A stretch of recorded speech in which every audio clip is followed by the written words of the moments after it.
Hello and welcome to Teeing Off with RevSportz. I'm Gargi Raut, and joining me today for this conversation is Ishan Shahane, Shubhayan Chakrabarti, and Snehashish Mukherjee.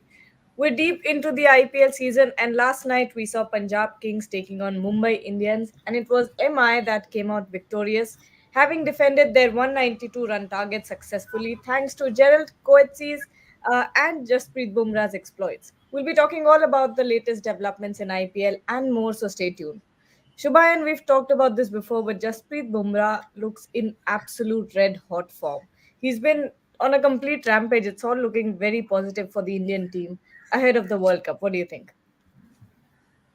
Absolutely, I think he's the only player in form, if we can say, like in correct form, who is doing everything right, who is in great shape, who is in great frame of mind, and uh, he's simply a genius. I'm short of words about what he can do with a cricket ball, red ball, white ball. You just give it to him, and he will deliver you every time he's given the ball. That Yorker to Riley Russo, I think he has now made it a routine that you will get one Yorkers per match, one that such Yorker which is indefendable, and you will get that one at least one per match, and he's absolutely sensational, simply brilliant. We also have to talk about that innings from Surya Kumar Yadav. Ishan, do you think he's going really strong in the contention for that World Cup spot? It was a good innings, Gagi, for sure. I think he really held that Mumbai Indians batting lineup. After the loss of Rohit Sharma, you wanted Sky to stay there, and that's what he did. Unfortunately, he couldn't see it through until the last over. He got out in the 17th over, if I'm right. So he's done his part. He got them over a par total, which is great. In my opinion, I feel he could have increased the strike rate a bit more. I'm not sure if the others feel the same, but I felt he had played around 58, 60 deliveries, so he could have pushed on and maybe gotten some more runs for his side and for himself, which might have made that win for the Mumbai Indians a little bit easier because as we saw, it got down to that last over. But besides that, I feel a solid performance by Suryakumar Yadav, and Mumbai Indians will be delighted to have him back and almost fit for the rest of the games. Snehashish, since we're talking about the World Cup and who all are in contention for the squad, we should also talk about Ishan Kishan. He's a little low in the pecking order, but we all know that if you do well in the IPL, you can seriously impress the selectors. What have you thought of Ishan Kishan's performances so far? Yes, in this IPL so far, I think Ishan Kishan has done okay. I think because if he gets chance in the opening and he has managed to give solid starts to Mumbai Indians, and the strike rate is very impressive. Like around, I was seeing the stats. It is like around 160, 170 like strike rate. So at 160, 170 strike rate, if you're giving starts to your team, and even during the mammoth run chases, he scored those quick 50, 60 runs also in this IPL. So that's a good sign. But as you said, that he is in the pecking, he is down in the pecking order, and we know all we know the reason behind that. So I think it will be. I think still it is very tough for him to get into that squad. But this is a good sign, I think, for him personally. I think because that is a very this is a very young career. He has lot of cricket remaining, in his life. So I think it's a good sign for him, and hopefully he continues for Mumbai Indians and future for India. And Shubhayan, Ishan's direct competitor is not Ishan Shahane, Kishan's direct competitor is Jitesh Sharma. Do you think he's done enough to guarantee a place now that Rishabh Pant is also firing? Unfortunately, not. I would say he was the priority choice before the IPL started, but since then he has himself to blame for the kind of run of form he has had in this IPL. He has found himself in some great situation, coming into bat in difficult situation, and he could have really made a mark with the bat. He could have made himself undroppable, in fact. But he has just let down himself, his batting, and has just not taken the chances with both hands. Right now, I think if you talk about purely form and the kind of batting the two keepers are doing, I think Rishabh Pant and Sanju Samson are right now they have taken the lead in this race.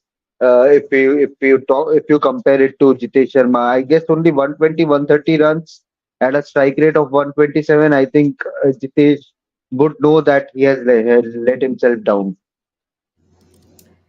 Ishan, moving away from this topic a little bit, a recent debate in IPL has been the impact player rule. The rule is making it very difficult for genuine all rounders to be manufactured from the Indian circuit. What are your thoughts? Yeah, you're right, Gagi. I feel it's, when the impact player rule first came about, everyone was talking about it in a very positive way, saying that it's going to provide a lot more opportunity to a lot more players. And that has happened. Unfortunately, when that happens, you also take away from a lot of players, and most of these players are all rounders.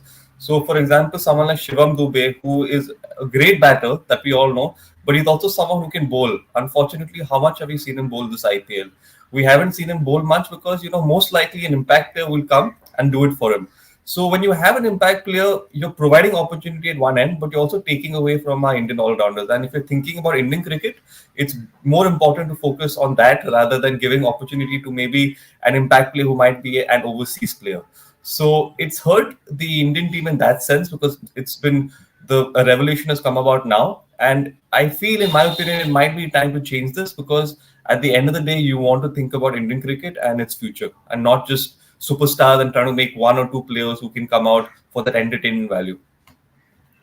Snehashish, I agree with Ishan, what Ishan has said. And considering that it's not just IPL where that rule is implemented, it's also SMAT, the Sayyid Mushtaq Ali Trophy. So this is a rule which has deeply affected the domestic circuit too. What are your thoughts? Yes, I absolutely also agree with Ishan that it is impacting the all-round abilities of a player because in the last season also I think in a post-match presentation Shivam Dubey was saying that I told Mahi bhai to ask me to bowl 2-3 overs per a match, but he didn't bowl in that IPL also. But this IPL I don't think he even bowled a single ball, I think. So this is not a good sign because as an all-rounder you have to as an all-rounder you have to up upskill your both batting and bowling skill. But for Indian cricket, we all know that how important an all-rounder is because still now whatever the form is, Hardik Pandya is your number one all-rounder. Whatever the form is, I am saying Hardik Pandya still is your number one all-rounder. Though it is on fitness, though it is on form, he is still your because he is bowling and batting both. But if you see the other option, like Shivam Dube, he will only batting. He is not bowling. Like if you see the other, like another option, the same is happening. Either he is bowling or he is batting, not like he is bowling and batting both. So I think that is a very concerning thing, and hopefully BCCI might look into it and make some changes in the coming domestic season and in IPL also. Yes. Well, to add another dimension to this discussion, here's Trisha Ghoshal talking about her views on the topic. Take a look. Or no impact. I would say the impact rule has no impact because, or rather negative impact because we are obviously missing out on all-rounders. I think biggest example being Shivam Dube. If you see Shivam Dube's form, you would ideally want to take him as a bowling all-rounder because he can bowl medium pace as well. But then now when you are going to select him, you are genuinely confused whether you can do a Dube versus Hardik. If you see batting wise, obviously Dube is in form whereas Hardik isn't. But what about the bowling part? Because you're talking about an all-rounder. Dube hasn't bowled a single over. Why? Because he has always come as an impact sub. The moment Pathirana or some one of the pacers, be it Dushad Deshpande, the moment they finish their four overs, they come in. Say for example, in yesterday's match, Abhishek Porel came in the moment Khalil finished his 4 overs. Porel is not wicket keeping. Yes, the good part here is that we have enough wicket keepers, so maybe that is not exactly in contention, but pace bowling all-rounders, spin bowling all-rounders, we do not have them.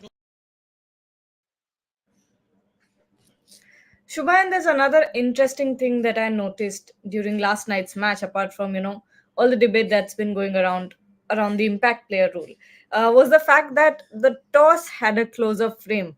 I'm not sure if you noticed something which was Yes, never yes. done before, but it all started, after that MIRCB match where the toss went over Hardik Pandya's head and everyone accused him of match fixing. Is it all getting a bit too much right now? See, I think it's a good thing that they have zoomed in and cleared all the air, and there have social media. The age of social media is such that anything can catch fire. very quickly. And as soon as the video of Pat Cummins and who that was, Paf du Plessis was there. Paf was explaining Pat Cummins how the match referee could have or would have or should have turned the coin, flipped the coin after it touched the ground. And I think that was what we assumed from all the gestures that they both were having. But I think BCCI production team has done, the World Feed production team has done well to just zoom in onto the coin to clear all the air that we are not doing anything fishy here. So good thing to do. I think they should continue this for a week or so, just so that this Calm thing down. this thing comes down as soon as possible. Ishan, what did you think? It's good on BCCI's end to clarify that sort of thing because you can't have any match fixing allegations, can you? You're right, Gagi. I think it's good to clear out the air, and to avoid confusion, it's good to take that extra step, like Shubhai mentioned. So there's no point of not doing that and then having a bunch of controversy. So it's okay. I'm not sure how long this will last, but it's good to take that extra step to clear out the air. And allegations on a particular player who's played for India is not right as well. Baseless allegations, I feel. So it's time and good step by the BCCI again, Gagi. I think it's what's needed. I'm not sure again how long it will last, but it's better to do this rather than question players and build up a whole sort of debate that will go on social media and Twitter. Well, Snehashish, final question to you about the ISL. We're going to see Kerala taking on Odisha today with a semi-final spot at stake. What do you think will go down tonight? It is going to be a huge match because both teams were in good form coming into this playoffs, and Odisha at home it is a very dangerous side. We all know that because they have shown because if you see the start of this ISL season, they hadn't had a great start, but when they played those home matches, on a roll, they they came out as a side to beat, and so it is going to be a huge match, and hopefully there will be more Kerala fans also because we all know the fan base of Kerala Blasters. So I think that if they manage to be there, I think they will help the Kerala Blasters team in this away clash. But hopefully it is going to be a huge match, and let's see who gets to the semi final of this. It's going to be a thrilling match, and that wraps up our conversation. We'll see you soon. Have a good day and stay tuned to RevSportz.